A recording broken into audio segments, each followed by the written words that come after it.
Hello and welcome to the Quarantined Wargamer. I'm Big Lee, and today I wanted to wish you all a very happy new year, and of course to talk about New Year's resolutions.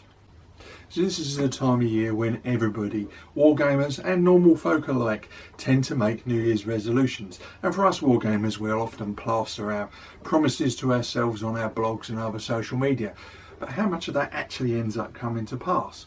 So I thought I'd have a little chat about New Year's resolutions and picking something achievable so that you stand a chance of actually ticking off all those things that at the beginning of the year you said you was going to do. Now, I've had some success with my New Year's resolutions, partly because I often pick achievable items, things that I think I can actually realistically get done in the course of a year. But I have to say, I've been ambitious. 12 years ago, almost exactly to the day, I thought to myself, do you know what, I'm finally going to get around to writing a blog. I've seen all the fuss everyone's been making, I'm going to do one for myself. And 12 years later I'm still writing it, so obviously that was a success. Perhaps a rare example, because most blogs don't tend to last as long as mine. Maybe I'm just stubborn, I don't know. But of course we'll often see on other people's blogs and on their social media, they'll say, you know, I'm going to paint more this year, I'm going to game more, I'm going to lose weight, whatever it might be. So I just thought I'd sort of have a little conversation about New Year's resolutions and ask you, what have you made as your resolution for this year? Now, painting more miniatures is something that regularly crops up on other people's blogs as a resolution. You know, I'm definitely going to paint that Napoleonic army this year, or I'm going to just paint more in general. And we all start off with good intentions. Some people even keep a log of what they've been doing so they can measure their success. But as the year goes by, real life intervenes, and often those grandiose resolutions that we made at the beginning of the year fall by the wayside. You know, it's a very laudable goal to try and aim to paint more. As I've said on numerous ones of my previous videos, I'm all about clearing that backlog and reducing that lead mounting. But I'd also say the key to success there is being organised and being fairly disciplined. And in my case, I definitely have seen an increase in the amount of productivity in terms of painting, because I often regularly take part in the winter painting challenge. So as I've mentioned on numerous times before, collective painting as a group, whether that's amongst your friends or as in part of a competition, is a really good way of motivating you to keep that energy going throughout the year, because we all start off with good intentions and by about Easter we've run out of steam. You know, the painting challenge for me has always got me started off well. Keeping that motivation going for the rest of the year is a different matter, but it depends on how you phrase, of course, that resolution. You know, I'm going to paint this army, or I'm going to just paint generally and more. You know, if you've achieved that by April, then fine, then you can do, you know, my resolutions are often tied to, I'm going to paint more in the first quarter of the year so that I can play more in the next couple of quarters, and then I'll be ready for the winter painting challenge again.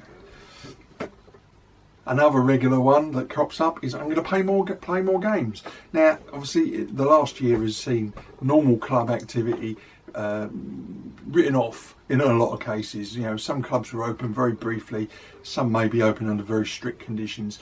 This, from what I can read and what I've seen on other people's blogs, solo wargaming has had a bit of a boom this year for obvious reasons. Certainly my own, I've done a lot more solo wargaming this year than I would normally do.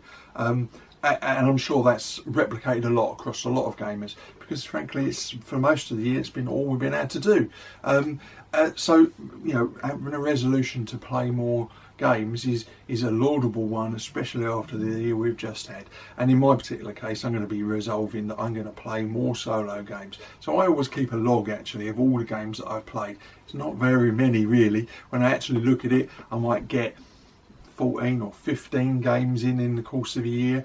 You know, because I don't play every week. I'm not part of a club. I'm a member of the Postage Rejects. We only sort of meet up on an ad hoc basis. So there'll usually be a game on roughly every 2 or 3 weeks, and I won't be able to make them all. So over the course of the year, I might make a dozen games and then a couple more solo games. And I've done more solo games in 2020 for obvious reasons, and I'm determined that I'm going to do a lot more solo games in 2021. Partly because I've enjoyed it, but partly because I've had such success as a way of learning new sets of rules, and I'm determined to sort of get my teeth stuck into a couple of new sets of rules this year. So although the rules bit isn't actually a resolution, the playing more games is, and in specifically I'm going to play more solo games this year. Another common resolution, and not just for Wargamers, is I'm going to spend more or spend less on my hobby, depending on your personal finances. Now, you know, a lot of us have taken a financial hit. I'm very fortunate that I haven't this year, but I know I'm an exception. So I am very grateful for the rather privileged position I find myself in. But in my day job, I'm dealing with people every day whose financial circumstances have changed beyond any ability to plan for it. So I can well understand if there are wargamers out there having to seriously tighten their belt in the coming year. So maybe your resolutions are revolving around spending less on your hobby or being more focused with your spending, all of which is good so long as you're continuing your hobby. You know, it's one that often comes up and I see quite regularly on other people's blogs. You know, I will always advocate trying to find cheaper alternatives for doing what we do. It's very easy to throw money at a hobby, but that doesn't necessarily make our experience of that hobby or our participation in it any better. So, you know, maybe now's the time to try and find a more economical way of doing what you're doing. You know, whether that is opting for MDF figures or downscaling to 6mm rather than 15 or 28mm. You know, whatever it is that enables you to continue doing your hobby and enjoying it, spending a little bit on your hobby but maybe cutting back a little bit, then that's fine. If it keeps you playing, then that's all that counts. So next comes the question really, you know, having discussed some of the routine resolutions that often come up on people's blogs, is how do we keep to them? Well, for me, it's always been about making resolutions scalable, achievable, keeping them sensible. You know, that grandiose plan, as I mentioned right at the beginning, to paint an entire Napoleonic army may well be beyond all but the best of us. You know, the most well-resourced and financed gamer may even struggle. And we're talking a lot of painting, for instance. You know, so keep your plans realistic and achievable. Do a little bit, spend a little bit of time actually planning out how you're going to tackle that task. And as I've said in previous videos, particularly the one where I was talking about cutting down the lead mining, list those projects that you want to do and discard the ones that you're never going to get to, so that you can focus your time and effort on the more important ones that are important to you. The other thing I would say is try and limit your New Year's resolutions to maybe one or two. You know, I often come across people's blogs or newspaper articles, for instance, you know, that list half a dozen New Year's resolutions. So it's only meant to be one. So just cut it down, maybe one or two New Year's resolutions that are definitely achievable, and then set yourself a plan for achieving them. And as I previously mentioned, you know, decide what's important to you and discard the least important ones, so that you can actually achieve what you set for. There's nothing more disheartening than saying I'm going to achieve, you know, this, that and the other, and then you don't end up finishing any of them because you just get overwhelmed. So you've got to be realistic. You've got to set yourself a target that you can actually achieve.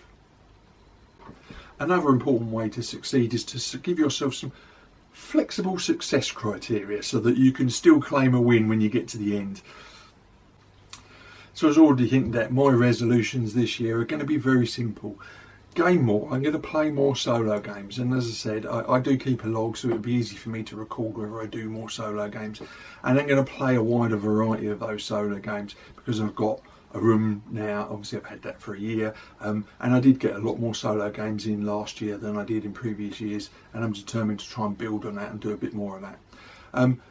Paint more, that's always on my list, but to be honest, I'm very flexible about that. Basically, I paint what I need to play with, and I'm going to try and avoid the procrastination side of it, so that I don't end up having spent loads of money on a new army or a new force and then it sits on my desk unpainted for ages. So I'm very determined to paint more, but be very focused about how I do it.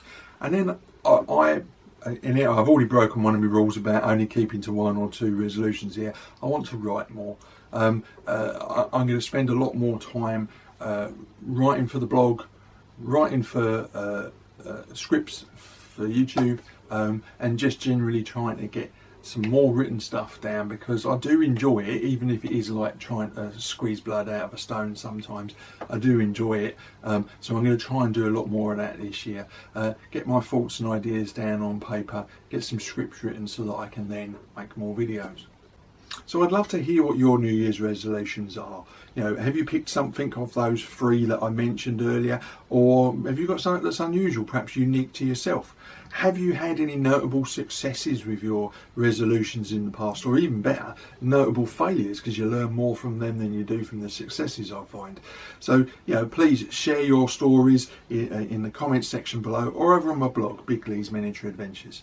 And as always, I say, if you enjoyed the video, please hit the like button and consider subscribing to my channel. And of course, I just want to end how I started off and wish you all a happy new year. Let's hope 2021 is better for all of us, both personally and in our gaming careers. And so until next week, stay safe, get as many games in as you can, and of course, keep rolling high.